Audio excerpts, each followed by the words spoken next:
So last time we were discussing about subleases. Okay. So the lessee leases the asset he has taken on lease to someone else. So he is called as the intermediate lessor for that part, and the person to whom he leases the asset is called a sublessee. So as we saw in the transaction, as given in the diagram, there was a lessor who leased the asset to a lessee. In this case, it will be called original lessee or the intermediate lessor. So this is the head lease. The first part is the head lease. Secondly, the intermediate lessor or the original lessee leases that same asset to another person who is called a lessee or sublessee. This is called a sublease. Now, the head lease and the sublease both can be classified differently. For example, head lease can be a financial lease, sublease can be operating lease, or even if head lease is an operating lease, the sublease can be financial lease. So we have to see what exactly is the agreement, what is the term, what is the life of the ROU asset, and many other things to understand whether the sublease is operating or financial. So based on that, we saw an example last time that classification of sublease in case of an intermediate lessor. We saw that entity A was the original lessee or intermediate lessor. They lease a building from some lessor for 5 years.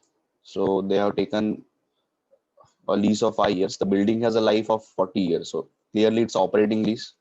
So the original lease is operating. Then entity ABC subleases the building for 4 years. Now the logic is the original lease is of 5 years and the sublease is of 4 years, which is almost covering the whole life of the asset, which is for the entity ABC. For example, entity ABC has the ROU asset for 5 years, the right to use for 5 years. Out of that 4 years, they are subletting. So the sublease will be treated as a financial lease because it is covering almost the whole life of the ROU asset. Here we don't consider the actual life of the asset. We are only concerned, in case of sublease, we are only concerned with how much right to use the intermediate lessor has. So sublease is classified with reference to ROU asset in the head lease and not the underlying building of the head lease. So we are only concerned, in case of sublease, we are only concerned with the ROU asset. That is how much time ABC has the right to use the asset, not the actual life of the asset in the case of original lease. Hence, when assessing the useful life criteria, the sublease term of 4 years compared with the 5-year ROU asset in the head lease and not compared with the 40-year economic life of the building, and accordingly may result in sublease being classified as a finance lease. This is what we saw last time. So basically what is happening?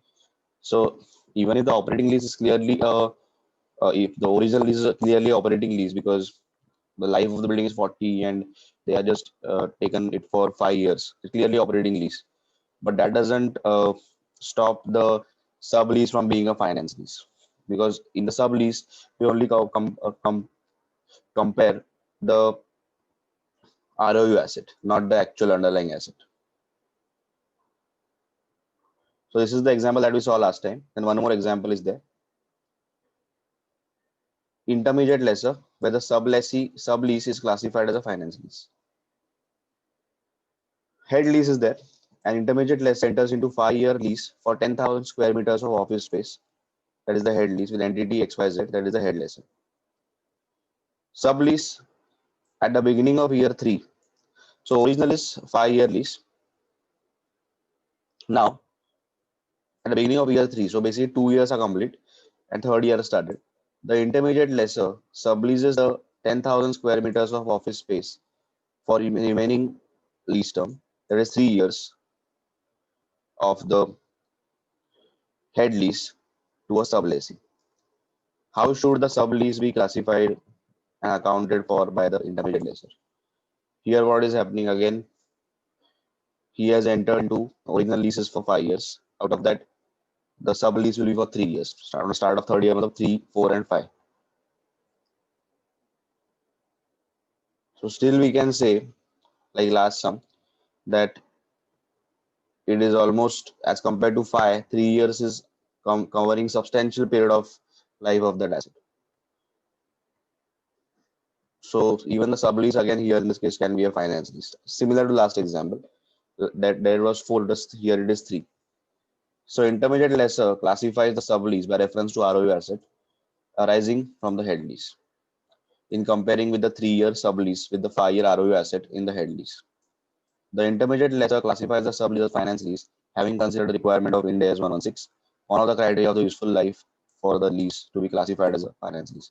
So 3-year lease, sublease, compared to 5-year life of the ROU asset, can be said that it covers almost all the life of the asset. So it is a finance lease. Now, when the intermediate lessor enters into the sublease, now for the intermediate lessor, we are treating it as a finance lease, the sublease is a finance lease. So the same provisions of finance lease as given in Ind AS 116 for the original lessor will apply to him also. So he has to de-recognize the ROU asset in his books, that it transfers to the sublessee, and then he has to recognize the asset as a net investment in the sublease. So he has to show it as a receivable, like just like what happens in a finance lease in case of lessor accounting. Then recognize any difference between the ROU asset and net investment as profit and loss, just like the lessor used to do. And he has to also retain, even if he has entered into a sublease, original liability towards the original lessor is still there. So he retains the lease liability relating to the lease, head lease in his balance sheet, which represents the lease payments owed to the head lessor. So original he has to record the lease liability. So liability will be there, but he has to. So originally when he entered into a original lease agreement, he must have, as we know, he records the liability as well as the ROU asset. So he must have passed an entry ROU asset to lease liability. So lease liability will be there, but ROU asset he has to recognize and instead show as a net investment in the lease. And whatever profit loss, because of difference in that, he has to show in the P&L account. So this is a both. So he is a lessee also and lessor also. That is why he has to de-recognize the ROU asset, just like a lessor does. What a lessor does normally, he recognizes the asset. In case of finance lease, he recognizes the ROU asset and records a net receivable as a net investment in the lease. Any profit loss in the recognition and recording the net investment, he records in the P&L. This is what we did last time, lesser accounting. So that is what he will have to do. But the original lease liability that he has recorded, he will continue because still he is liable to the lessor. And during the term of the sublease, the intermediate lessor recognizes both finance income. So in this case, both things are happening. He's recognizing income also, that is interest income also, plus he has to recognize interest expense also, because in the sublease he will get income, finance income, is interest income, that he has to accrue it to the net investment. Plus in the lease liability, he has to accrue the expenses. You can just go through it once so that you can understand. Just understand the solution, try to understand the solution. Especially first part is no problem. This part is the accounting treatment part. Let's go through it. It is basically a mix of lesser accounting and lessee accounting, because here the intermediate lessor is a lessee as well as a lessor. Let's go through it.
Yes, understood.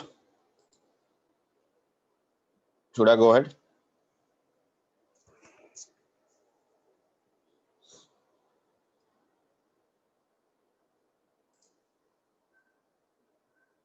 Okay. Basically आपण जे last time laser accounting बघितलं तेच आहे, आणि Lesi accounting आपल्याला माहितीच आहे. अजून एक एक्झाम्पल दिलं इकडे before we go to the last sum. Intermediate lessor where the sublease is classified as operating lease. इथे ऑपरेटिंग लीज क्लासिफाय केले. त्याने म्हटलंय हेड लीज आहे. An intermediate lessor enters into a 5-year lease for 10,000 square meters of office space, the head lease, with entity XYZ, the head lessor. हे मगाचच example आहे. फक्त इथे काही पिरियड कमी असावा. At the commencement of the head lease, the intermediate lessor subleases the 10,000 square meter of office space for 2 years to a sublessee. आता 5 year मधून 2 years जर तुम्ही सबलीज करताय तर it is definitely not covering the whole life of the ROE asset. In fact, it is less than half also. So अशा case मध्ये it is clearly operating lease. Original पण operating आहे आणि ही पण ऑपरेटिंगच वाटते. So the intermediate lessor classifies the sublease by reference to ROU asset arising from the head lease. Again, in comparing the 2-year sublease with 5-year ROU asset in the head lease, the lessor classifies the sublease as operating lease. Clearly 2 out of 5 म्हणजे half च्याहून जास्त पण नाहीये. Having considered the requirements of Ind AS 116, one of the criteria of useful life for the lease to be classified as a finance lease, and since it is not satisfied, classifies the same as an operating lease.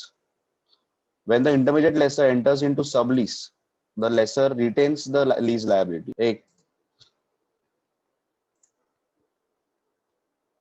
एक second, माझ्याकडे net issue वाटतोय मला.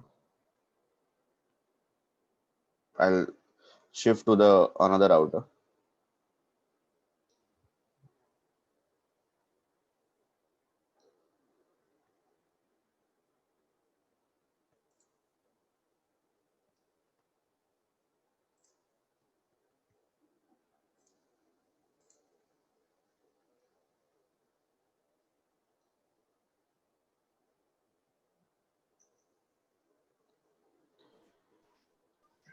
Yeah. So ह्याच्यामध्ये आपण बघत होतो that when the intermediate lessor enters into the sublease, the lessor retains the lease liability and ROU asset. आता basically पहिलं काय आहे, पहिल्या केसमध्ये तर it is a normal operating lease. पण आपण बघितलंय की लेसीच्या पॉइंट ऑफ व्ह्यू ने मध्ये फायनान्स लीज असू दे किंवा ऑपरेटिंग असू दे, त्याला ही will record a lease liability आणि ROU asset. बरोबर, which relate to the head lease, the original lease. So तसंच राहणार. So as sublease is not a financial lease, he doesn't have to de-recognize the ROU asset. तसंच ठेवणार, काय फरक नाही पडत. पण तुम्हाला माहितीच आहे की जेव्हा कुठचा लेसर ऑपरेटिंग लीज मध्ये एंटर करतो, he doesn't de-recognize his asset. Instead, जे काही इन्कम त्याला येतं over the period, he just directly records it in the P&L account, just like any other income he is receiving. जसं rent income मिळतं तसं टाईपचं दाखवतो. So he doesn't have to de-recognize asset or record net investment in the lease. So इथे तसंच आहे, तो इथे इंटरमिडिएट लेसर ओरिजिनल लीज मध्ये तो लेसी आहे. तिकडे जसं आधी नॉर्मली लीज अकाउंटिंग मध्ये आपण बघितलेलं की लीज लायबिलिटी आणि ROU asset आपण रेकॉर्ड करतो, ते रेकॉर्ड करणार. प्लस सबलीज मध्ये during the term of the sublease, the intermediate lessor, he can recognize depreciation on ROU asset जसं तो नॉर्मल लेसी करतो, and interest liability, त्याची लीज लायबिलिटी मध्ये इंटरेस्ट अक्रू होत जाणार. he has to record the interest expense. आणि जे काय sublease मधून इन्कम येईल कारण ते ऑपरेटिंग लीज आहे, he recognize the income, recognize these income from the sublease. So basically जे नॉर्मल लीज लेसीच्या अकाउंटिंग आपण करायचो तेच तो करणार की एक तर he will record lease liability, ROU asset he can depreciate, आणि लीज लायबिलिटी मध्ये he will record the interest expense, accrue the interest expense, आणि पेमेंट रेकॉर्ड करेल किती पेमेंट करत गेला, तसं नॉर्मली करतो. ऍट द सेम टाइम जी सबलीज आहे, इट इज ऑपरेटिंग लीज, त्याच्यावर he will just record the income recognize the income. काही काय करायचं नाहीये त्याला. पण आपल्याला माहिती आहे की जेव्हा लेसर ऑपरेटिंग लिस्ट मध्ये एंटर करतो, he just record the income, बाकी काय करत नाही तो. आणि ते पण he might record over a straight line period or whatever to show the how the money is accruing. आणि सबलेसी अकाउंटिंग मध्ये, सबलेसीच्या केसमध्ये काय आहे, ऑपरेटिंग लीज आहे. सो तो पण ऍज अ लीजच रेकॉर्ड करणार. For him also it is a lease only ना. So for that sublease he is a lessee. So he will also record it as a lease. So for him it will be a lease liability and हे आणि 2 वर्षाचा period आहे, म्हणजे 1 वर्ष पण नाहीये. So short term lease नाहीये. So for him he has to also record ROU asset and a lease liability. So sublessee accounts for its lease in the same manner as any other lease, that is as a new lease subject to Ind AS 116 recognition measurement provision. So for sublessee it is a normal lease. So आपल्याला माहिती आहे lease short term नसेल तर he has to record ROU asset and a lease liability. He'll record that. आणि मग तुझा expense तो accrue करत जाईल आणि पेमेंट दाखवेल. Just go through it before we go to the last sum, that is sale and lease back.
Yes, done. Should we go to the last part of this chapter? Sale and lease back. यात काय doubt आहे दोन ह्याच्यामध्ये? Basically हे दोन जे sums आहेत आता जे आपण बघितले हे क्लिअरली तुमच्या बेसिक्स टेस्ट करतात की आतापर्यंत जो चॅप्टर आपण झालाय त्याच्यामध्ये लेसीचं अकाउंटिंग आपण बघितलं आणि लेसरचं अकाउंटिंग बघितलं त्याच्यावरच तर आहे. तो इथे तुम्हाला फक्त बघायला लागतं की लेसी कोण आहे आणि लेसरसाठी फायनान्स लीज आहे का ऑपरेटिंग लीज आहे. आता क्लिअरली या केसमध्ये इंटरमिजिएट लेसरसाठी it is operating lease, so he is treating it as a normal income just. आणि ओरिजिनल लीज साठी तो लेसी आहेच, तो त्याचं ते चालू राहणार. सब लेसी साठी he is a normal lessee, जो लेसी अकाउंटिंग जसं करतो तसंच करणार. ही रेकग्नाइज आरओ ऍसेट आणि लीज लायबिलिटी. तर आधीच्या प्रश्नात कसं होतं की sublease was a finance lease, त्याच्यामुळे इंटरमिजिएट लेसर साठी he had to derecognize because he was a lessor for that lease, so he had to recognize the ROU asset and recognize the net investment as a receivable. जसं normal finance lease मध्ये finance laser करतो एवढंच आहे. सो हे तुमच्या base test करतं. Basically आतापर्यंत आपण जे study केलं या चॅप्टर मध्ये तेच टेस्ट करतं.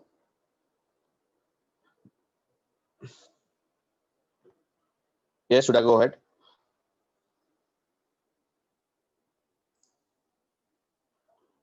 Okay. आता लास्ट सम आहे याच्यामधला. Then we can go to the next standard that is provisions. पण त्याच्या आधी हा एक समजून घ्या, that is called as a sale and lease back transactions.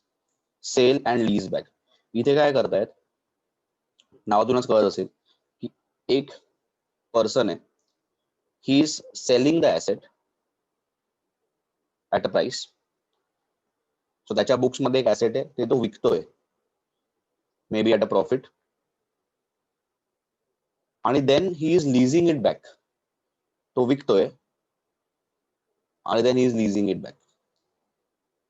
सो आता ह्याचं रेकॉर्डिंग कसं होणार ते बघायला लागेल. सो ह्याच्यात त्याने दिलंय की a sale and a lease back transaction involves the transfer of an asset by an entity. So clearly sale म्हणजे ट्रान्सफरच झालं. त्याला म्हणतात द सेलर. तो सेलर पण आहे आणि नंतर is a lessee also. So first part of the transaction मध्ये तो सेलर आहे आणि then when leases back he is a lessee to another entity. आणि दुसरी एंटिटी जिला आपण विकतोय that is a buyer and lessor. They are buyer also आणि then they are leasing us the asset and the lease back of the same asset by the seller lessee. So त्याने म्हटलंय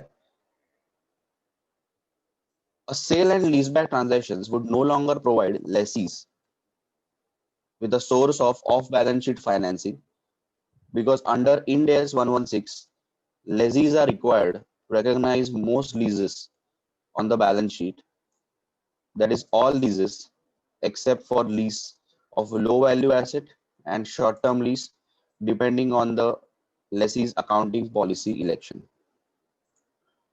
सो इथे काय की आधी अशा खूप साऱ्या ट्रान्झॅक्शन्स करून बेसिकली ते काय करायचे, एक तर बॅलन्स शीट म्हणून ऍसेट काढून टाकायचे आणि काइंड ऑफ एक फायनान्सिंग ट्रान्झॅक्शन म्हणजे kind of a loan transaction type enter केल्यासारखं काहीतरी ते करायचे.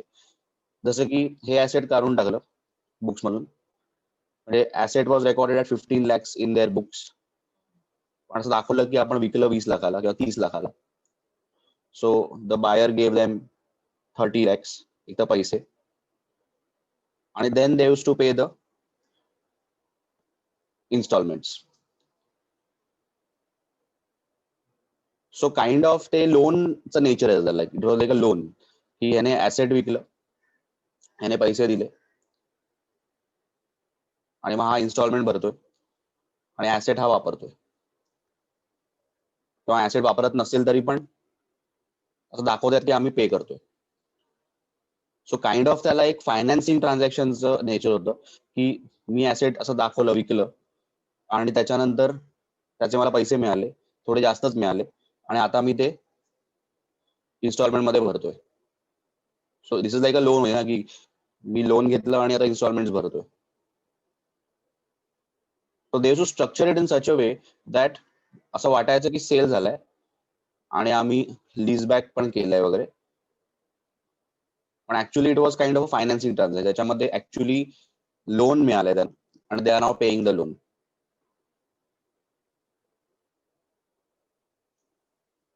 आणि मग याच्यामध्ये काही अमाऊंट्सला रेकॉर्ड करायचे, म्हणजे ऍसेटची व्हॅल्यू असायची 10 लाख, पण दाखवायचे की विकलं 1 करोडला किंवा 50 लाखाला, आणि अशात ते काही एंट्र्या फिरवायचे.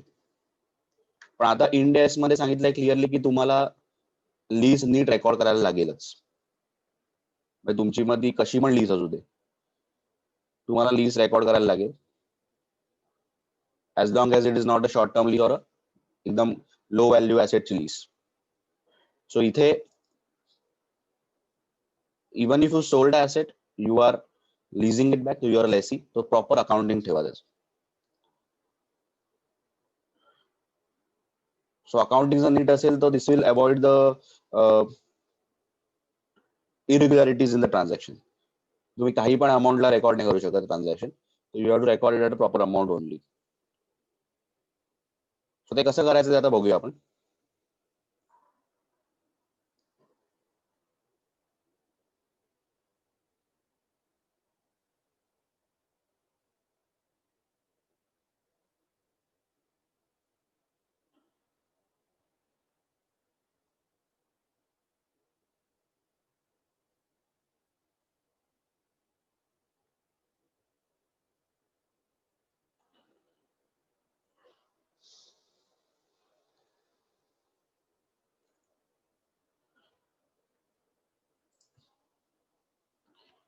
An entity, a seller lessee,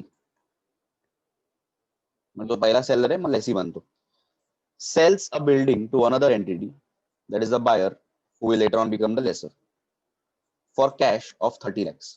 30 लाखाला विकतो. Immediately before the transaction, the building is carried at a cost of 15 lakhs. याच्या बुक मध्ये तर 15 लाखाला कॅरी केलंय ऍसेट, सो ह्याची कॅरिंग व्हॅल्यू 15 लाख आहे.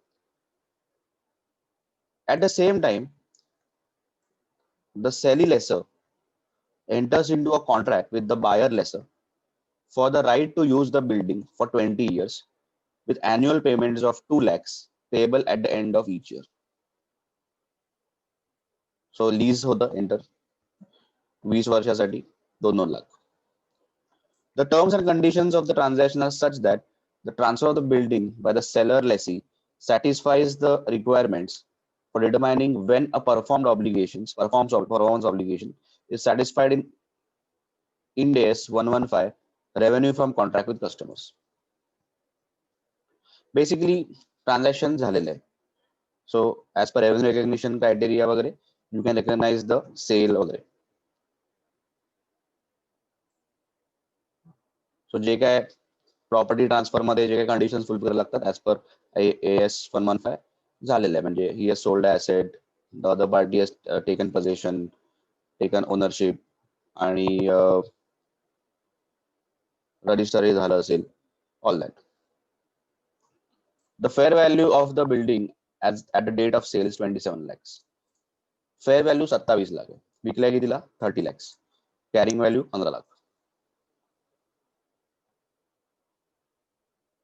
So clearly, if we compare the fair value and the actual sale price, clearly कळतं की 3 lakh extra दिलेत. हे 3 लाख जे extra आहेत त्याला आपण लोन टाइपच ट्रीट करायचं. You have to treat like a loan only. So it's like a financing transaction. Initial direct cost, if any, are to be ignored. काही initial direct cost वगैरे नाही आहेत. The interest rate implicit in the lease is 12% per annum, which is readily determinable by the seller lessee. हा rate आहे 12% लीजचा. सो जे काही annual payments वगैरे आहेत, when the lessee is recorded as a liability, he will have to discount at 12%. So 2 lakhs for 20 years, 12%. Okay. सो आपल्याला same instalment आहे, त्यामुळे आपल्याला काय करायला लागेल, 12 years 12%चा present value annuity factor काढायला लागेल for 20 years. and will multiply by 2 lakhs to record the lease liability and the ROU asset for the seller lessee. Buyer lessor classifies the lease of the building as an operating lease. So त्याच्यासाठी it is operating lease. So he will not de-recognize any asset as such. Neither he will record as a net investment. What त्याने जे asset विकत घेतलं record in his books only. आणि he treat as a operating lease. त्याच्यामध्ये तो फक्त income record करतोय. पण लेसीच्या point of view तुम्हाला माहितीच आहे he will have to record a ROU asset and a lease liability. त्यासाठी he will have to discount 2 lakhs at 12% for 20 years. How should the transaction be accounted by the seller lessee and the buyer lessor? आता हे एक important part आहे. आता step by step जाऊया. हा सम पण त्याने step by step explain केला, चांगला एक्सप्लेन केला. पहिलं तर considering the facts of the case, the seller lessee and the buyer lessor account for the transaction as a sale and lease back. So clearly it's a sale and lease back transaction. Firstly, since the consideration for the sale of building is not at fair value, it is more than fair value. Fair value 27 lakhs and they are sold at 30 lakhs. The seller lessee and the buyer lessor make adjustment to measure the sale proceeds at fair value. So that means like you have to measure the sale proceeds at fair value only. And जे काही excess है, that will be treated as a finance charge. Thus, the amount of excess sale price 3 lakhs is recognized as additional financing provided by the buyer lessor to the seller lessee. हे finance दिल्यासारखं आपण treat करण्यात आहे loan. सो हे loan दिल्यासारखं आपण दाखवायला लागेल की sale price 30 lakh होती, fair value at on date was 27. So ह्याला म्हणतात आपण additional financing provide by buyer seller to seller lessee. हे फायनान्स प्रोव्हाइड केला 3 लाखाचा असं दाखवायचं. सो हे वेगळं रेकॉर्ड होईल 3 lakh. For the lessor, it is a receivable, and lessee he liability झाली, which is separate from the ROU asset. Next step would be to calculate the present value of the annual payments, which amount to 14,94,000. Hey J 2 lakhs तो भरतोय ना, 2 lakhs lessee जे 2 lakhs भरतोय for 20 years, discounted at 12%. Present value annuity factor तुम्ही काढलं 12%. सो 12% 20 years साठी जर काढलं ॲन्युटी फॅक्टर तर जी फिगर येते if you multiply by 2 lakhs तर काहीतरी 14,94,000 काहीतरी येतं. पण ह्याच्यातले 3 लाख जे आहेत हे बाहेर काढायचे. 14,94,000 जे आहेत ना ह्याच्यातून हे जे 3 लाखाचा इफेक्ट आहे तो बाहेर काढायला लागेल. So 3 lakh relate to additional financing and the balance 11,94,000 relate to lease corresponding to 20 annual payments of 40,164 and 115 and 836 respectively. त्याने काय म्हटलंय की एक तर आपण आता लीज पेमेंट ची प्रेझेंट व्हॅल्यू काढली 14,94,000. 2 lakhs discounted at 12% for 20 years. तुम्ही प्रेझेंट व्हॅल्यू ॲन्युटी फॅक्टर काढू शकता for 12 years. Sorry 12% for 20 years काढू शकता. तुम्हाला कळेल की जो काय येतो if you multiply by 2 lakhs you will get 14,94,000. Plus originally आपण बघितलं की ऍडिशनल फायनान्सिंग 30 लाख आहे. सो काय करायचं अशा वेळी काय करायचं, हे जे लीजचं पेमेंट लायबिलिटी आहे फॉर द लेसी त्याच्यातून पण 3 लाख बाजूला काढायचे. सो काय करायचं कॅल्क्युलेशन आहे, याला ए म्हटलंय याला बी म्हटलंय. तर याच्यातून या प्रपोर्शन मध्ये आपण इन्स्टॉलमेंट जी आहे 2 लाखाची त्याला मल्टिप्लाय करायचं. जे इकडे दिसतंय अॅन्युअल पेमेंट आहे ई 2 lakhs. सो काय करायचं 2 lakhs इंटू 3 lakh अपॉन 14,94,000. ह्याच्याने आपल्याला कळलं की 2 lakhs मध्ये 3 lakhs वाला पार्ट किती आहे, दॅट कम्स टू 40,160. आणि उरलेलं 22 lakhs मधलं जे आहे that will be treated as the relating to the lease. Basically कसं आहे की जेव्हा तुम्ही ऍसेट विकलाय अबाव फेअर व्हॅल्यू आपण त्याच्यातले 3 lakh we treated as a finance component. So जेव्हा तुम्ही तेच ऍसेट जेव्हा लीजवर घेता तर तुमची जी काय प्रेझेंट व्हॅल्यू ऑफ लीज आहे, लायबिलिटी जी काय आहे त्याला तुम्ही ROU ऍसेट रेकॉर्ड कराल मोस्टली, त्याच्यातून ते 3 लाख तुम्हाला वेळ करायला लागतील. You can not record the 3 lakh in that. आणि त्याच्यामध्ये असं पकडतं की त्याच्यात 3 लाख आहेत ते पण. सो हे 2 लाख पण जे पेमेंट ते करतायत त्याच्यामध्ये पण बायफर्केशन येणार की फायनान्सिंग साठी किती कंपोनंट आहे आणि लीज साठी किती कंपोनंट आहे. सो त्या प्रपोर्शन मध्ये आपल्याला बायफर्केट करायला की 2 lakhs इंटू 3 lakh अपॉन 14,94,000 ऍज इफ त्या 14,94,000 मध्ये 3 lakhs आहेत. म्हणून आपण 2 lakhs इंटू 3 lakh अपॉन 14,94,000. तर basically what they are assuming is that की हे 14,94,000 मध्ये 3 lakh आहेत जे फायनान्सिंग रिलेटेड आहेत आणि बाकीचे 11,94,000 are towards the lease. So आपल्याला तेच बायफर्केट करायचं आहे की हे 2 लाख जे अॅन्युअल लीज पेमेंट आहे they we have to bifurcate into 3 lakhs आणि 11,94,000. सो काइंड ऑफ त्या प्रपोर्शन मध्ये आपण अलोकेट करतोय. सो लीजचं जे पेमेंट आहे मंथली अॅन्युअली 2 lakhs ते त्याच्यातलं 40,160 relating to additional financing and बाकीचं will be towards the lease. So पूर्ण पेमेंट आपण टुवर्ड्स लीज घेऊ शकत नाही कारण the asset was sold above fair value आणि जी एक्स्ट्रा फेअर व्हॅल्यूच्या वर जे विकलंय त्याला आपण फायनान्सिंग कंपोनंट ट्रीट करतो आणि जे लीज पेमेंट तो करतोय आपण आपल्याला मी तुम्हाला आता बोललो की जर त्याने विकलंय 30 लाखाला विकलंय 27 lakhs ऍसेट जो 3 लाख त्याने extra. So it's like a loan they have got. So kind of जे 2 लाख तो पे करतोय ऍज अ लीज याच्यामध्ये पण तो लोनची पण इन्स्टॉलमेंट भरतोय असं दाखवायचं. लॉजिक काय की जर तुम्ही 3 लाखाला लोन म्हणताय ओके आणि ऍसेट 27 lakhs तुम्ही पकडताय. सो ऍसेट 27 लाख आणि लोन 3 लाख. आता हेच त्याने लीजवर घेतलंय आणि तो पे करतोय. सो असं पकडायचं की तो लोनची पण इन्स्टॉलमेंट भरतोय प्लस ऍसेटची पण लीज भरतोय असं. That is the whole logic. So we have deemed की त्याने लोन घेतलंय 3 लाखाचं प्लस त्याने लीज घेतलंय ऍसेटवर लीज आणि पेमेंट ओव्हरऑल तो 2 लाखच करतोय. त्या 2 लाखामधली काहीतरी पार्ट इज टुवर्ड्स द 3 लाखाचा लोन आणि काहीतरी part is towards the lease. So हे आपण बायफर्केट केलं की 14,94,000 ही जी present value of the overall payment आहे त्याच्यामध्ये 3 lakh is towards the financing component. So ह्याच्यातून तो आपण बायफर्केट केला 2 lakhs ला बायफर्केट केलं into the loan payment and the lease payment. Just एकदा हे गो थ्रू करा.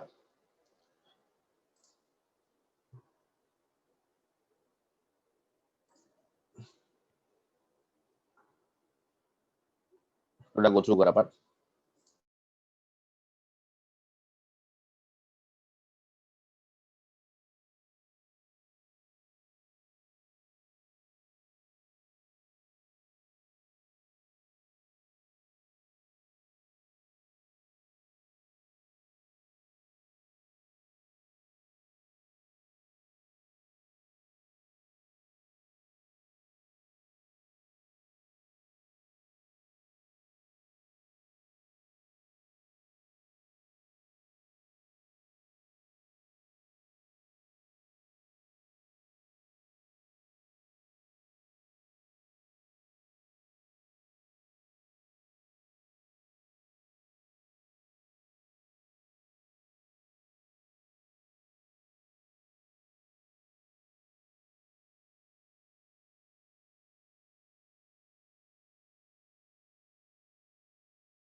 Okay.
ओके. सो याच्यामध्ये बेसिकली काय आहे ना, की आता विचार करा की ह्याचा ऍसेट ची फेअर व्हॅल्यू 27 लॅक्स होती आणि जस्ट अज्युम करा की त्याने 57 लॅक्सला विकलं असतं. सेल प्राइस 57 लॅक असतं. तर तुम्ही काय म्हणाला असतात? ऑब्विसली ह्याच्यामध्ये क्लिअर कट लोन आहे की व्हॅल्यू तर 27 लॅक्स आहे, पण तुम्ही विकताय 57 लॅक्सला. सो ह्याच्यामध्ये 30 लाख जे एक्स्ट्रा येत आहेत हे फायनान्सिंगच म्हणणार ना, ऍसेटची व्हॅल्यू तर नाही ती. मग एक्स्ट्रा पैसे कसले आहेत? हा लोन आहे, बरोबर. Actually sale and lease back company करायच्या मागचं लॉजिक पण असं असतं खूपदा की त्यांना पैशाची गरज असते. That is why what they do, they sell the asset, okay, get the money. So books मधून ऍसेट निघतं, पैसे येतात, plus they lease back the asset to use it. So asset पण ते वापरू शकतात. So it is one of the methods to raise funding also. पण इथे क्लिअर इथे 3 लाख आहे म्हणून एवढं काही वाटत नाहीये. पण जनरली जर जास्त प्राइस आली असती, म्हणजे जास्त प्राइसला विकलं असतं, जसं की लाईक 57 लॅक और 47 लॅक्स, तर जे काय additional 20 lakhs over the fair value आहे ते लोनच आहे, अजून काय म्हणणार त्याला. आणि आणि तुम्ही जे म्हणताय आता लीजवर घेतलंय ते ऍसेट परत आणि तुम्ही पे करताय, तर obviously you are paying for the loan also. तो काय तुम्हाला फुकट लोन देणार नाहीये. तो तुमची जी इन्स्टॉलमेंट जे काय तुम्ही लीज म्हणताय त्याच्यात तुम्ही जे पे करताय त्याच्यात डेफिनेटली फायनान्सचा चार्ज पण आहे. नुसतं ऍसेटचं पेमेंट नाहीये, ते हे लोनचं पेमेंट पण आहे. सो इकडे 3 लाख असल्यामध्ये छोटी अमाऊंट आहे, पटकन असं वाटतं की कळत नाहीये. पण जर मोठी अमाऊंट असती की त्यांनी इकडे पकडा की 27 लॅक फेअर व्हॅल्यू 37 लॅकला विकलं असतं, 37 लॅक, तर ऍडिशनल फंडिंग तुम्ही म्हटलं असं 10 लाखाचं loan, extra 10 lakh is loan, अजून काही नाहीये. तो 2 लाखाची जी पेमेंट तो करतोय ह्याच्यामध्ये लोनचाही इन्स्टॉलमेंट आहे, लोनचाही भाग आहे. तुम्ही तसं बायफिकेट केलं असतं 2 लाखाला. सो इथे आपण तेच केलंय, आपण फक्त बायफिकेट केलंय. हे बेसिकली तुम्हाला फक्त व्हॅल्यू काढता आली पाहिजे. 12 इयर्स तुम्हाला गुगलवर टेबल मिळेल, आपलं प्रेझेंट व्हॅल्यू आणि फॅक्टरचं टेबल मिळेल. 12% फॉर 20 इयर्स बघा, तुम्हाला लगेच मिळेल. मल्टिप्लाय करून तुम्हाला 14,94,000 येतं. If you want we can search also. एक second.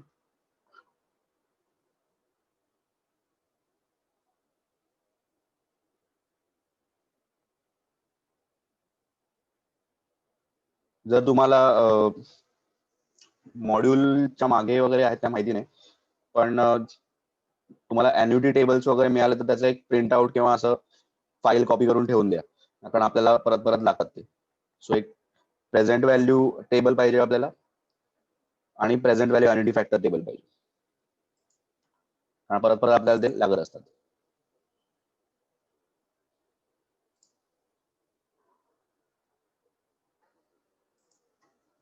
Present value annuity factor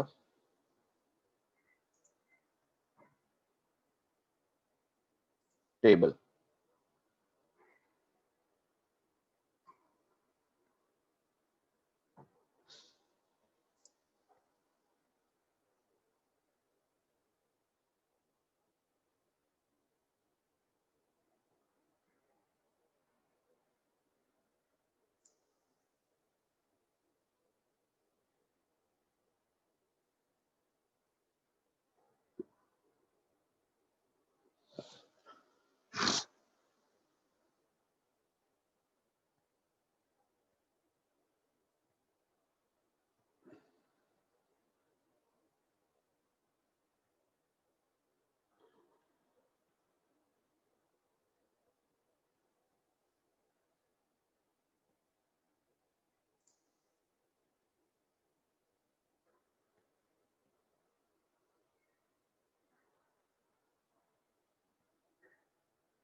हे बघा इथे 12% वर या, बघा 12%, त्याच्यामध्ये 20 किती आहे, 7.4694 मिळालं.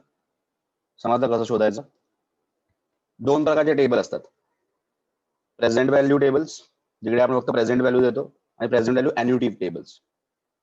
याचा अर्थ काय आहे, 12 वर्ष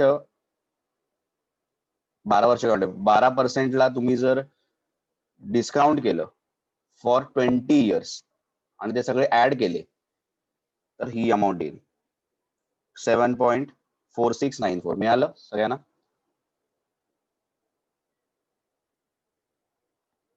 दिसतंय?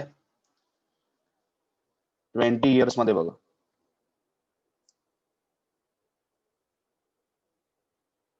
मिळालं का सगळ्यांना? मिळालं बाकीच्यांना? पार्थ आणि ईशानला मिळालं? 7.4694. आता कॅल्क्युलेटरवर मल्टिप्लाय करा, 2 lakhs इंटू 2 lakhs इंटू 7.4694, बघा किती येते.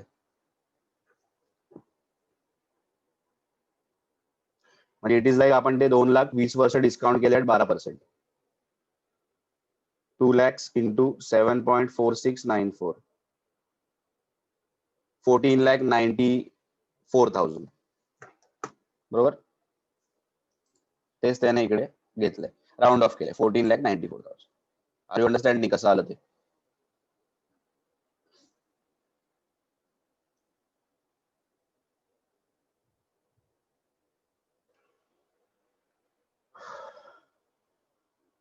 ठीक आहे.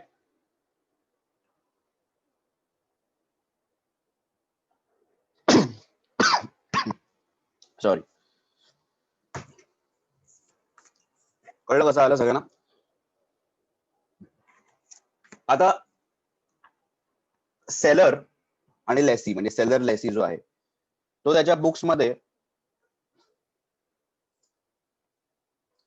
सेलर लेसी जो आहे तो त्याच्या बुक्स मधून त्याने ऍसेट तो विकतोय, तर त्याच्या बुक्स मधून त्याला ते ऍसेट बाहेर काढायला लागेल.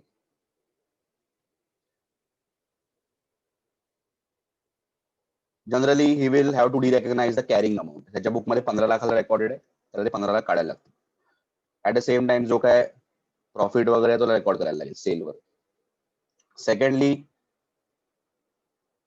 he is a lessee also now. So as a lessee, he has to record a ROU asset and a lease liability. So लेसीच्या पॉईंट ऑफ व्ह्यू सेलर जो लेसी आहे, एक तर त्याला त्याच्या बुक्स म्हणून ते जे ओरिजिनल ऍसेट होतं कॅरिंग अमाऊंटला ते डिरेकग्नाइज करायला लागेल, कारण ही हॅज सोल्ड दॅट. जो काय प्रॉफिट लॉस आहे तो पण त्याला रेकग्नाइज करायला लागेल. ऍट द सेम टाइम त्याला ROU ऍसेट रेकॉर्ड करायला लागेल आणि लीज लायबिलिटी रेकॉर्ड करायला लागेल.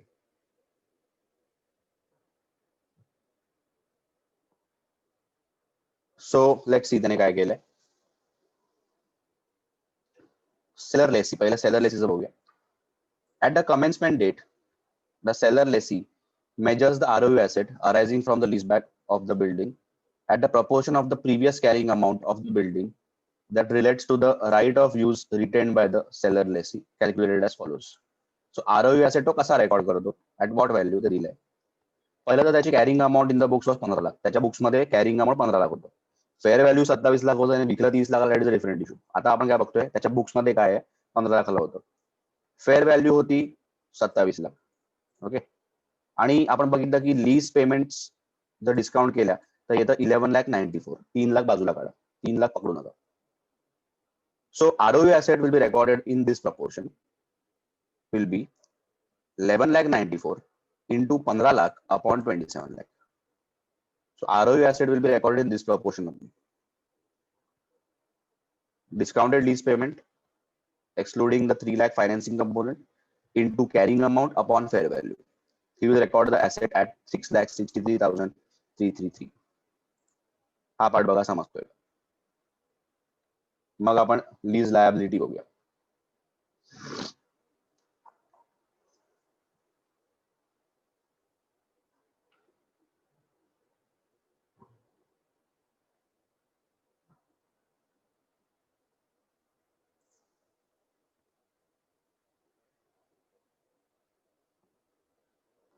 So ROU asset is recorded 6,63,333.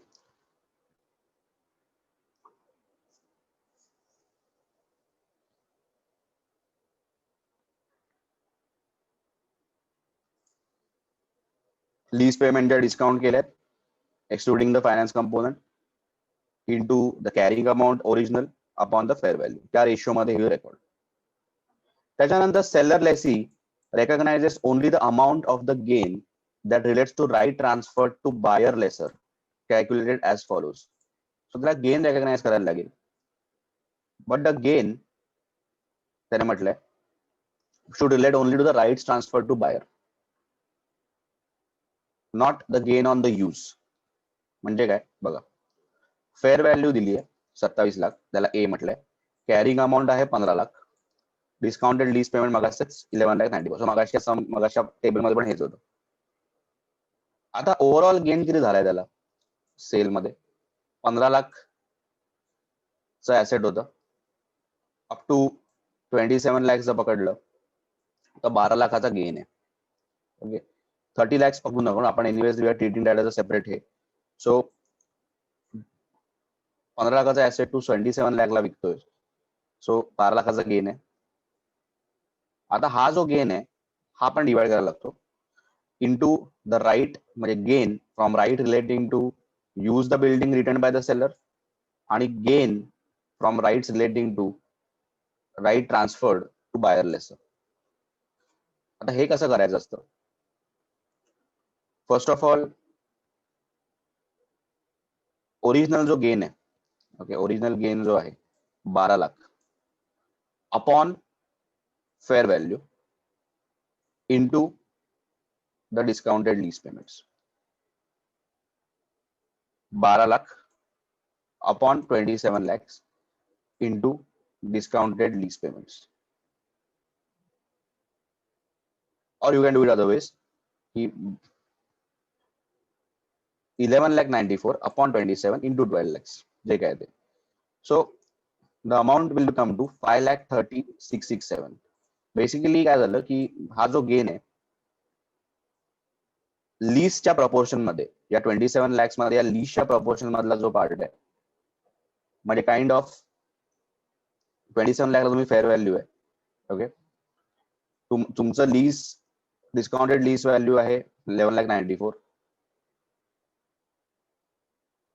Up to that अमाऊंटचा जो गेन आहे, okay, that relates to the right to use the building, तर तो बायफर्गेट करायचा. ह्याच्या व्यतिरिक्त जो गेन आहे, म्हणजे 12 lakhs मधून तुम्ही हा जो गेन आहे आता ई जो काढला तो मायनस केला, उरलेला जो गेन येतो that is the right, the gain relating to right transfer to buyer lessor. Basically we have to bifurcate this as per the accounting treatment. We have to do this की हा जो gain आहे हा पूर्णपणे आपण gain नाही दाखवू शकत, पण ह्याच्यातला गेन आहे we have to allocate to the lease payments, and बाकीचा जो गेन आहे that we account, that is 6,69,333. हा बेसिकली गेन दाखवतो. तो कसा गेन येतो ते बघूया आपण. त्याचं लॉजिक काय आहे, त्याचं लॉजिक असं आहे की when he records the final transaction, the lessee records the final transaction, he will show he received cash of 30 lakhs. He will record ROU asset of 6,63,333 जे वर आपण बघितलं. त्याच्यानंतर he will show की building was sold, so he will de-recognize the building 15 lakhs. He will show a finance liability, basically lease liability of 14,94. ही आहे overall liability, आणि बाकीचा difference आहे to gain. Actually हे नाही काढलं तरी चाललं असतं, बाकीचा डिफरन्स याला गेन म्हणायचं, नाही काढलं तरी चालेल, एवढं केलं नाही चालेल, डायरेक्ट तुम्ही difference of the entry will be gain. So basically काय झालं, he recorded the cash, he record the RU asset, he recognize the building, he showed liability of 14,94. ह्याच्यामध्ये लीज लायबिलिटी आणि फायनान्स लायबिलिटी पण आहे, आणि gain दाखवलाय 6,69,333. Difference आहे, that is just the difference. हा टेबल, या टेबलची गरज पण नाही ऍक्च्युली, तू डायरेक्ट काढू शकता. ऍट द सेम टाइम जो बायर लेसर आहे, how he will record, he will recognize the building at 27 lakhs in his books, and 3 lakhs जे आहे he will record as a financial asset. like a loan to cash. 30 lakhs. He paid 30 lakhs. आणि हे 30 lakhs असं पण काढू शकतो आपण आत्ताच बायफर्ट केलं 2 lakhsला बायफर्ट केलं की 40,160 20 पेमेंट्स ते आता आपण केलं तसं म्हणू शकतो पण 3 lakhs आपल्याला माहिती आहे एवढं सगळं करायची गरज नाही त्याच्यानंतर after the commencement date the buyer accounts for the lease by treating 159840 जे lease towards the payment आहे of the annual payments of 2 lakhs as lease payments and remaining 4160 of annual payments are accounted as payments received to settle the financial asset of 3 lakhs and interest revenue. So he will recognize this as payment towards the financial asset. This is towards the lease. So does it. So पहिला just go through this. हे टेबलचा काही उपयोग नाहीये म्हणजे नाही केलं तरी चालेल या टेबलचा काही उपयोग नाहीये डायरेक्टली तुम्हाला हे बॅलन्सिंग फिगर गेन येऊ शकतो सो जर वर डिफरन्स आला तर लॉस म्हणायचं क्रेडिटला डिफरन्स आहे म्हणजे गेन तो gain on the rights transfer so इथे काय झालं cash for the lessee cash of 30 lakhs he received ROU asset he debited building financial liability and gain on rights transfer एवढंच आहे सो बेसिकली 14,94,000 ही त्याची liability आहेच त्याच्यामध्ये lease आणि finance दोन्ही आहे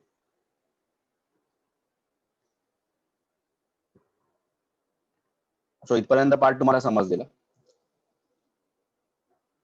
चेकआउट दिस पार्ट सेलर लेसीचं बघा आणि मग तुम्हाला बायर लेसरचं जा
Hello. Yes, Hello, sir. In this last entry, financial liability 1494, correct. we don't have to bifurcate 1194 and 3 lakhs. No, there is no need because anyways they are gonna pay 2 lakhs overall. सो त्याचा effect जो आहे तो आपण already इथे आरओयू asset मध्ये घेतलेला आहे. Okay, आरओयू asset जेव्हा आपण घेतोय तेव्हा आपण त्याच्यामध्ये 11,94,000 च्या प्रपोर्शन मध्येच घेतलंय. ओके, पण ओव्हरऑल लायबिलिटी आपली आहेच ना, ती 14,94,000 ची ओव्हरऑल लायबिलिटी आहे. सो त्याच्यामुळे ते एकत्र रेकॉर्ड केले चालेल because anyways he has to pay that much.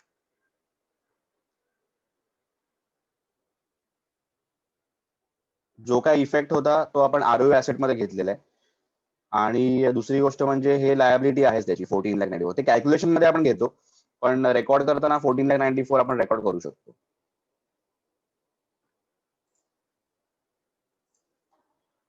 Calculate करताना आपल्याला ते बायफिकेट करायला लागतं, पण for a lessee it is fine, कारण एनिवेज त्याची लायबिलिटी आहेच ती. आणि दुसरी गोष्ट म्हणजे लेसर विल बायफर्केट त्याच्या बुक्स मध्ये.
सो लॉजिकली जे सेकंड टेबल आहे, जे सेकंड टेबल आहे इकडे, याची गरज नाहीये.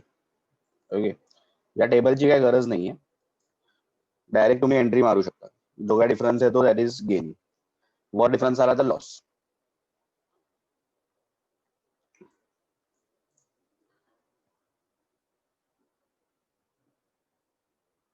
आणि बेसिकली हा जो गेन आहे, गेन ऑन राईट्स ट्रान्सफर, जे काय ट्रान्झॅक्शन झालं, तो कसा काढलाय त्याने, नाही तो डिफरन्सच येतो, पण असा पण काढू शकतो इज दॅट टोटल जो गेन आहे as compare to the carrying value, fair value आणि कॅरिंग व्हॅल्यू कम्पेअर केलं गेन आहे, तो त्याने बायफिकेट केला based on the proportion of discounted lease payment upon fair value, आणि जो बॅलन्स आहे तो gain on right transfer. So हा गेन ऑन लीज पकडलाय, gain on the right to use the building आणि gain on right transfer. So gain on right transfer जो आहे तो आपण इथे रेकॉर्ड करतो.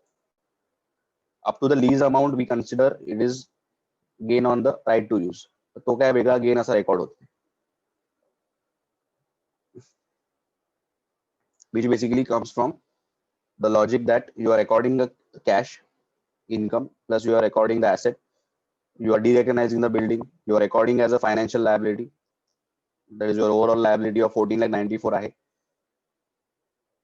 बाकीचा गेन आहे.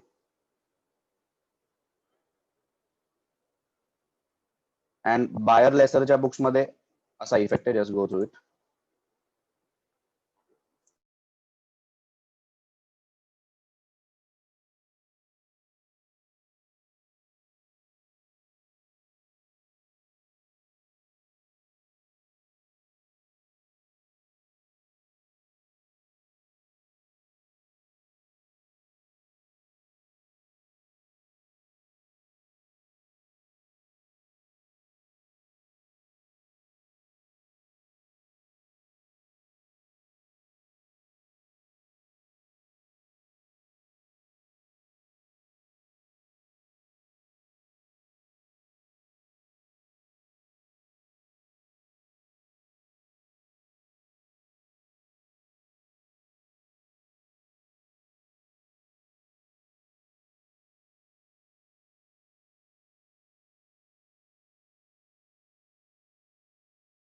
फायनान्शियल ऍसेट म्हणजे loan.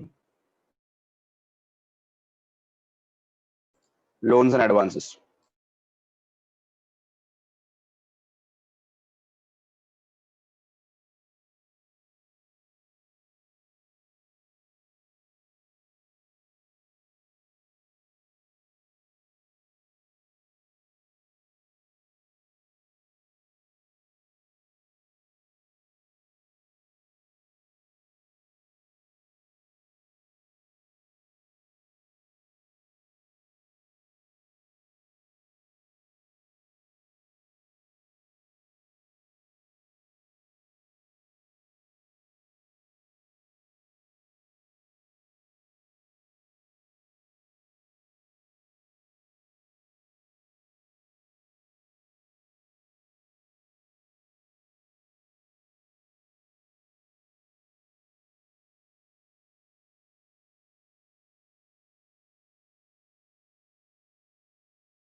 Yes. Have you understood this? बायरच्या बुक्स मध्ये काय येणार आणि लेसीच्या बुक्स मध्ये, सेलर लेसीच्या बुक्स मध्ये काय येणार?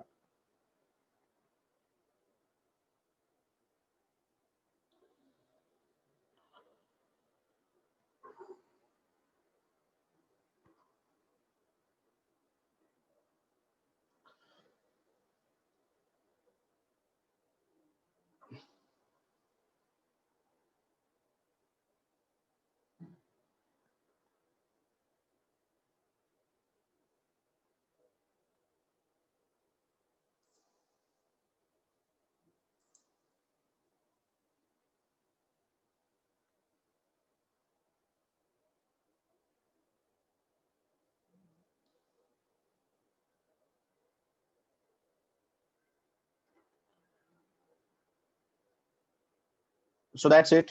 हा चॅप्टर संपलेला आहे. We have done almost 42 sums का 41 sums I think we have done. सगळे सम्स आपण कव्हर केले. 42 sums.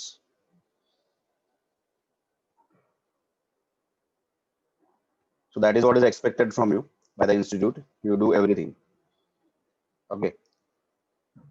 त्याच्यानंतर ट्रान्झिशनल प्रोव्हिजन्स आहेत की 1 एप्रिल 2019 मध्ये जेव्हा हा स्टँडर्ड अप्लाय झाला तेव्हापासून कसं ट्रान्झिशन करायचंय वगैरे, त्याचा काय यूज नाहीये. ऍट द सेम टाइम त्याच्यावर त्याने एक प्रश्न दिलाय हा ट्रान्झिशनल अप्रोच मध्ये कसं ट्रान्झिशन करायचंय वगैरे, म्हणजे स्टँडर्ड जेव्हा अप्लाय होतो तेव्हा कसं ट्रान्झिशन करायचं वगैरे, पण त्याचा काय उपयोग नाहीये. ओके. सो एवढं मोठं त्याने दिलंय. सो दिस इज, त्याचा काही हे नाहीये. It is not important. So हा 43rd सम काही करायची गरज नाहीये. 42nd पर्यंत आपण जे केलेत दॅट इज सफिशियंट. हा सम करू नका. हा त्याला उगाच एवढा हे दिलंय त्याने, म्हणजे नुसतं एक्सप्लेन करायला दिलंय, पण that is not important from exam point of view. At the same time हे 42 सम्स आपले झाले, प्लस तुम्ही बघाल की मागे जे सम्स आहेत ते तसेच सम्स आहेत जसे आपण केलेत. सो या 42 सम्स मधून डेफिनेटली एक प्रश्न त्या एक्झाम मध्ये येणारच, एवढं लक्षात ठेवा. सेल अँड लीज बॅक जो केला तसा येऊ शकतो स्ट्रेट अवे. आणि generally the best part about असे टेक्निकल टॉपिक्स इज दॅट ना की इन्स्टिट्यूट पण जास्त काय करायला जात नाही. जसा तसा सम उचलून टाकणार. इन्स्टिट्यूट पण काय एवढं काय, they are not that enthusiastic. जे आहे त्यांच्याकडे एवढं, त्याने ऑलरेडी एवढं मटेरियल बनवलंय, तिथून ते घालणार. They will not try to make a new sum now. Okay, त्यांच्याकडे एक सेट प्रश्न असतात आपल्या मॉड्यूलमध्ये, RTP मध्ये, MTP सजेस्टेड जे काय आहे त्याच्यामध्ये जे त्यांचे एवढे क्वेश्चन्स आहेत तर त्याच्यातूनच ते घालणार. मग ते 6 वर्ष आधीच्या RTP असू दे किंवा 5 वर्ष आधीच्या, पण येणार तर इन्स्टिट्यूटच्या मटेरियल मधूनच. सो या 42 सम्स मधून डेफिनेटली एक सम किंवा 2 सम येऊ शकतात. सो आपल्याला हे करायचंच आहे.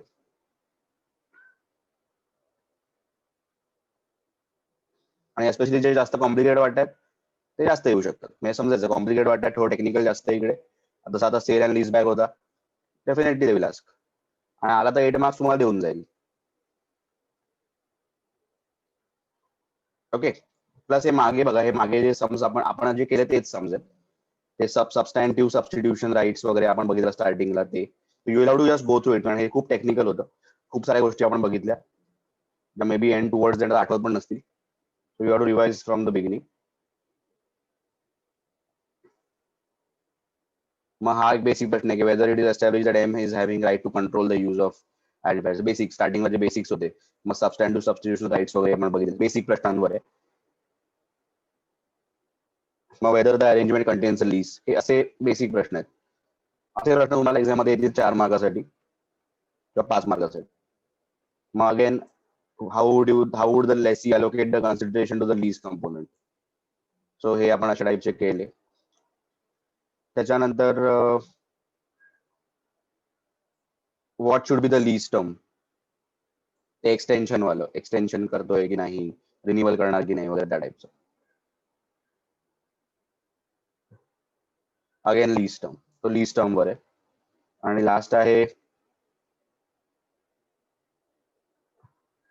whether the said payment be included in the calculation. Basic छोटे छोटे प्रश्न आहेत.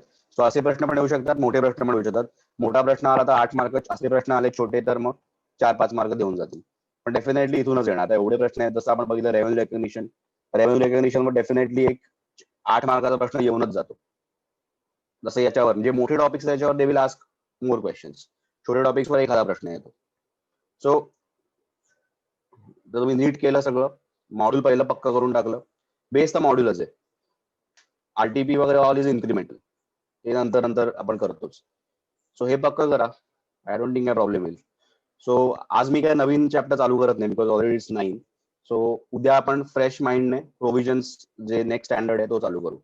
सो अकाउंट्स मध्ये we are in a very good position right now.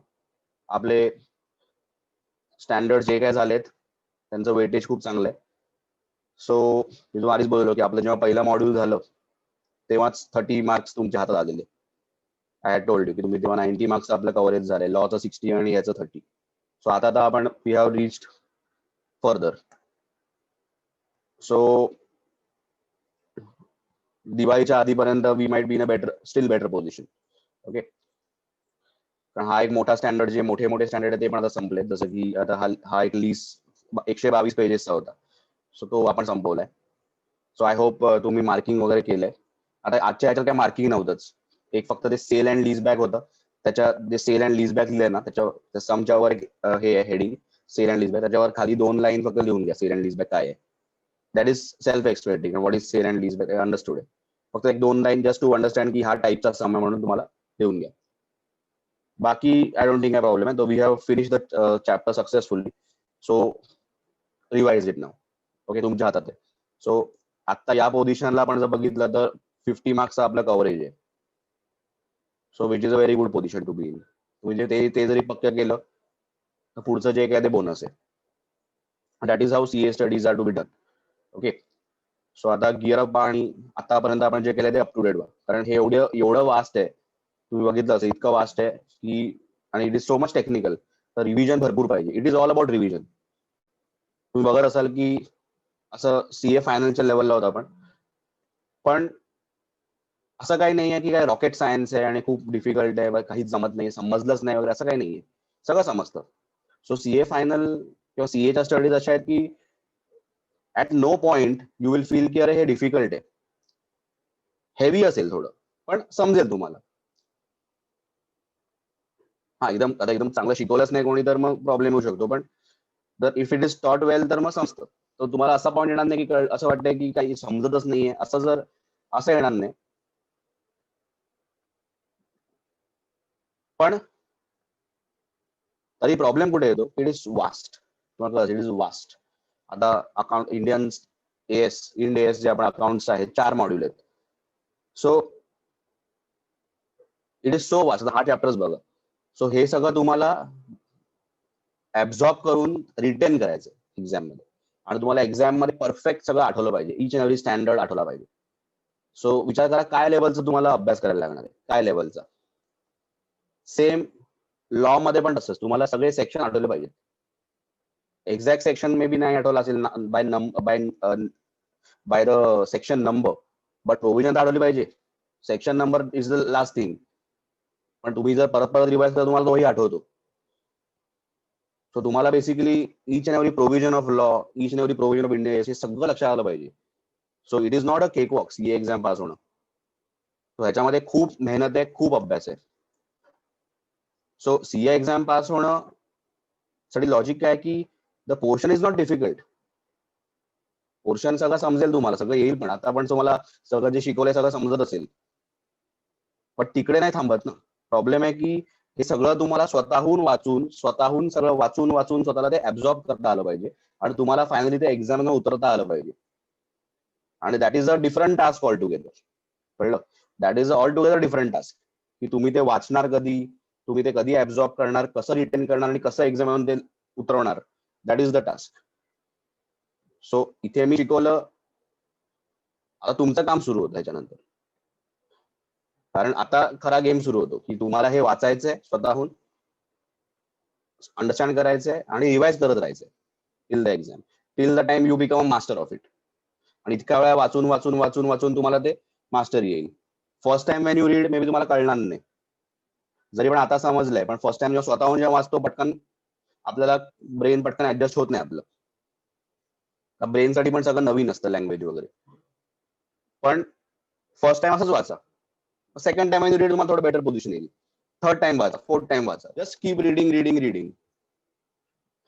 The more and more times you read तुम्हाला ते समजत जाईल. जसं लॉच्या केसमध्ये पण की पहिल्यांदा मे बी वाचाल तुम्हाला इकडे समजेल, पण जेव्हा पहिल्यांदा स्वतःहून वाचाल it's all together different experience. असं वाटतं काय वाचतोय, आणि कंटाळी येतो, कारण we are not use to read so much. पण रिडिंगची तर हॅबिट तुम्हाला डेव्हलप करायलाच लागेल, पण दुसरं ऑप्शन नाही, देयर इज नो एस्केप. त्यामुळे आजकाल खूप सारी जी आजकालची मुलं आहेत त्यांना हा प्रॉब्लेम येतो, because they don't read a lot. त्याच्यामुळे सीए मध्ये जे रिडिंग किंवा प्रोफेशनल एक्झाम्स मध्ये ओव्हरऑल सीएमए सीएस मध्ये जे रिडिंग करायला लागतं तिकडे मग ते बॅकफूट जातात. प्रॅक्टिकल प्रॉब्लेम्स प्रॅक्टिकल मध्ये they do well, but theory जिकडे आली तिकडे मध्ये बॅकफूट. सो तुम्हाला रिडिंग हे डेव्हलप करायला लागेल. So side by side try to develop reading habit also, जर नसेल तर, कारण that will take you far. कारण इकडे भरपूर वाचायचे, everything has to be read again and again and again again. कंटाळा येईपर्यंत वाचायचे, कंटाळाच्याही पलीकडे जाऊन वाचायचे. जेव्हा तुम्ही हे 5-6 वेळा वाचणार तेव्हा कुठे तुम्हाला ते आठवणार. नाही तर फक्त एवढं असणार की हा असं काही शिकलेलो, आठवत नाही exactly. You will not be able to quote anything. Right now if I ask you any section from law की जरा मला एक्सप्लेन करा हा, you will not be able to answer, because ते 1-2 रिडिंग मध्ये होणार नाही ही गोष्ट. सो खूप अभ्यास करायचा आहे, लक्षात ठेवा. आणि जितका कराल तेवढा कमीच आहे, कारण this is a professional degree आणि ही तुम्हाला प्लॅटरवर नाही मिळत. त्यासाठी सॅक्रिफाईसच्याही वर जायला लागतं. म्हणजे you have to go to a point where तुम्हाला वाटलं की ह्याच्या पुढे मला नाही जमणार, ह्याच्या पुढे मला नाही जमत, दिस इज माय मॅक्झिमम, त्याच्या पुढे जाऊन अभ्यास करायला लागतो. म्हणजे तुम्हाला वाटतं की ह्याच्यावर मला नाही होणार आहे, तर CA takes you beyond that. आता सगळ्यांना जमतं असं नाही, काही लोक मग सोडून देतात, क्विट करतात, नाही जमत, और दे ब्लेम द इन्स्टिट्यूट की नाही जमत. पण काही लोक असतात ते करून जातात की मी करणार, ते इगोवर घ्यायला थोडं की नाही मी करणार. दॅट इज ऑल अबाउट थोडा इगो. म्हणजे इगो म्हणतात लोक की इगो इज बॅड, पण पर्सनली आय फील थोडा इगो पाहिजे. If you want to achieve something you need that ego, you need that fire, तरच काहीतरी आपण करू शकतो की मी ते करून दाखवणार, असं एक जिद्द असली पाहिजे. आणि ती जिद्द पण कसं आहे, लेट येऊन फायदा नाही. म्हणजे आता टाइम आहे, अभ्यास चांगला चाललाय, तेव्हा वापरून फायदा आहे. नंतर अभ्यास करीन, बघू वेळ आहे वगैरे असं केलं तर मग गेलं, टाइम निघून गेलं, सगळं संपलं. मध्ये डिमिनिशिंग मार्जिनल युटिलिटीचा इफेक्ट यायला लागतो की जसं यू डिले मग यूज त्याचा डिमिनिशिंग होत जातो. सो आता चांगला टाइम आहे, make the most of it. कारण आता आपण जेवढ्या पुढे आलेलो आहे, तर that can give you a very good advantage in both the respective subject. Law मध्ये तुम्हाला ऍडव्हान्टेज ऑलरेडी आलेलं आहे 60 मार्काचं, which is the main part of law. म्हणून मी परत परत ते 60 मार्क बोलतो, because you should focus on that. Secondly, end S मध्ये पण आपण बऱ्यापैकी चांगल्या ह्याच्यात आलोय, खूप चांगल्या ह्याच्यात आलोय आपण. जे मेन स्टँडर्ड तेही आपले झालेले आहेत, मोठे मोठे स्टँडर्ड आपण कव्हर केलेत. तुम्हाला लास्ट टाइमच बोललो की 30 मार्क्स तुमचं अकाउंट्स मध्ये सीए फायनलचं जर तुम्हाला कोणी सांगते की 30 मार्क्स तुमच्या हातात आहेत, that is a big thing. कोणालाही विचारा फायनल स्टुडंटला की 30 मार्क्स सीए फायनल मध्ये म्हणजे काय. सो तुम्हाला तर मी 50 बोलतोय आता, आणि लॉ मध्ये 60. सो दिस इज लाईक तुम्हाला माहिती आहे की हे करून तुम्हाला एवढे मिळणार आहेत, अजून काय पाहिजे, फक्त करत राहायचे ते. आता पण नीट करा. आता आराम करून चालत नाही, हे आरामाचे दिवस नाहीये. It is study, sacrifice. कारण आता if you suffer, then you will live the rest of your life like a champion. नाही तर मग नंतर पण सफर. कळलं? तो जे कोणी आज चॅम्पियन आहेत त्याने भरपूर सॅक्रिफाईस केले. लोकांसाठी इट इज ओव्हरनाईट सक्सेस, पण भरपूर मेहनत केली आहे, तेव्हा ते ओव्हरनाईट सक्सेस होतात. सो मेहनत करायला पाहिजे भरपूर. आणि तुम्हाला कळत असेल की द लेवल ऑफ स्टडी, म्हणजे सांगायला नको की मी किती मेहनत करायला लागणार आहे, भरपूर मेहनत करायला लागणार आहे. सो आणि हा अभ्यास असा नाहीये की एका रिडिंग मध्ये होईल. आता ही जी फायनलला लोक येतात, तुम्हाला आता आयडिया लागली असेल, ही जी फायनल लोक येतात ते 1-2दा वाचतात किंवा एकदा वाचतात किंवा शॉर्ट मध्ये नोट्स वाचतात. पूर्ण मॉड्यूल आय डोंट थिंक कोणी करतं. पण तुम्हाला एक्झाम पास व्हायचं तर मॉड्यूल पकडायलाच लागतं, म्हणजे स्पेशली अशा सब्जेक्ट तर मॉड्यूल घेऊनच बसायला लागतं. सो शॉर्टकट मारून ते नाही होत पास. ऍट द सेम टाइम पूर्ण नीट अभ्यास केला नाही तर होणार नाही. तुम्हाला कळत असेल अभ्यास असा आहे की अभ्यास असा स्ट्रक्चर्ड आहे की तुम्हाला केवढा अभ्यास करायला पाहिजे. म्हणजे इट इज अंडरस्टूड की तुम्हाला त्या लेवलचा अभ्यास करणार तेव्हा तुम्ही क्लिअर होणार. कारण otherwise you will not be able to return only. तुम्हाला येईल पण आन्सर पूर्ण लिहू नाही शकणार, exact to the point answer नाही येणार it is expected from you. You might write some masala की हा असं काही होतं, लेमॅन वर्ड्स मध्ये लिहून लिहाल, पण that is not the point. That is Y people don't clear final, because तो अभ्यास त्यांच्या ग्रीपमध्येच येत नाही शेवटपर्यंत. त्यांना काय कळतच नाही कसं काय. त्यांना वाटतं मी केलाय अभ्यास, एकदा वाचलंय वगैरे, 2दा वाचलंय. तसं नाही होत, त्याच्याने होत नाही. त्याच्याने you will not be able to write technical answers. To the point answer you can not be able to write. So सगळं to the point, technical, professional ह्याच्यात तुम्हाला लिहिता आलं पाहिजे. आता हे जे आन्सर्स आहेत, हे जे क्वेश्चन्स आपण केले, तसे तुम्हाला एक्झाम मध्ये आन्सर लिहिता आले पाहिजे. आणि ते पॉसिबल आहे जेव्हा तुम्ही परत परत रिवाइज करता. Simple as that. सो मेहनत खूप आहे, किती केली तरी कमीच आहे, खूप कमी आहे. सो करायला लागा भरपूर मेहनत, कारण आता आपण ज्या पोझिशनला आहोत तिथपर्यंत तरी या, आपण पुढचं आता वाटतच जाणार आहे. ऍट द सेम टाइम या सॅटर्डेला नाही, फ्रॉम नेक्स्ट सॅटर्डे, म्हणजे